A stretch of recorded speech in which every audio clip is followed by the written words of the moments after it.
तुम्ही कुठल्या पण ग्रामीण भागातल्या मुलांचं प्रत्येकाचं स्वप्न असतं की आपल्याला मॅटवरती चांगली कुस्ती करायला पाहिजे. आता पृथ्वीराज आज एवढ्या मोठ्या पदावरती गेल्या, त्यालाही ज्यावेळी लहान होता त्यावेळी वाटायचं की बाबा माझ्या गावामध्ये मॅट असतं तर माझा चांगला सराव झाला असता. त्यांना भरपूर म्हणजे वेगवेगळ्या वडिलांनी त्यांच्या धनाची माहिती, त्यांनी खूप चांगल्या चिकाटीनं जिद्दीनं त्याला भरपूर शाळेमध्ये सगळ्या मैदानावरती घेऊन जातात. लक्षात घ्या. आता बघा सगळ्यात महत्त्वाचं दोन गोष्टी आहेत.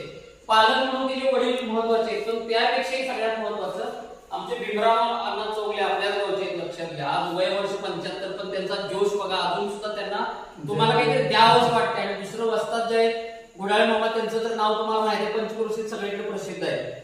मग ही दोन माणसं तुमच्या गावामध्ये तुम्हाला मार्गदर्शन करायला हवे. आणि मग त्याच्यानंतर त्यांच्या जोडीला मग आपला राघव आहे, गावात आहे, तर नवीन पिढीतला माणूस आहे. म्हणजे जवळजवळ यांनी बघितलं तर 60-70 वर्ष म्हणजे 60 वर्ष यांनी या कुस्तीशी निगडीत आहे.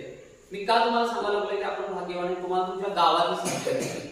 आज बघितला तर एवढं मोठं गाव आहे का आपलं, नाही, छोट्या गावामध्ये सुद्धा एवढं मोठं काम करणं खूप चांगलं आहे. दुसरं तुम्हाला चांगले वस्तात पण नेमले, ते सुद्धा इथं गाईड करायला येतात. लक्षात. आणि आज आपण नुसतं म्हणतोय काय आम्ही कोल्हापूर जगात भारी म्हणतोय का नाही, मग त्या जगात भारी कोल्हापूरमध्ये आपलं सुद्धा पोगींचं नाव सिंहाचा वाटा यायला पाहिजे.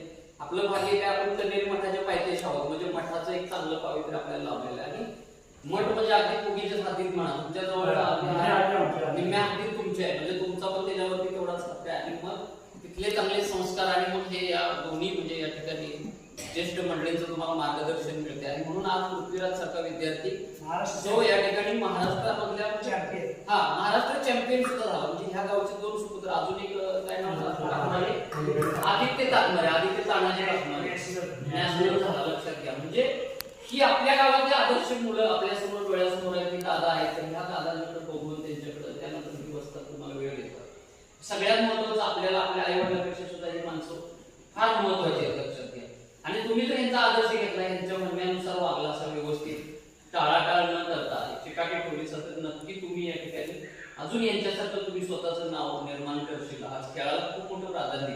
लक्षात घ्या. कुस्तीसारखा खेळ जरी खर्चिक असला तरी कुस्तीमधनं तुम्ही मोठमोठे अधिकारी सुद्धा डायरेक्ट निवड होते. लक्षात घ्या. आमच्या सुद्धा गावातले काही मुलं डायरेक्ट भरती झाले, आर्मीमध्ये डायरेक्ट जाता येते. लक्षात घ्या. बॉईज भरतीमधून म्हणजे तुम्हाला भरपूर वाटाय खेळातून तुमचं लाईफ घडू शकते. फक्त तुम्हाला जिद्द पाहिजे, चिकाटी पाहिजे आणि चांगलं मार्गदर्शन करायला मंडळी आहे. पुन्हा एकदा यांच्यासाठी जोरदार टाळ्या पृथ्वीराज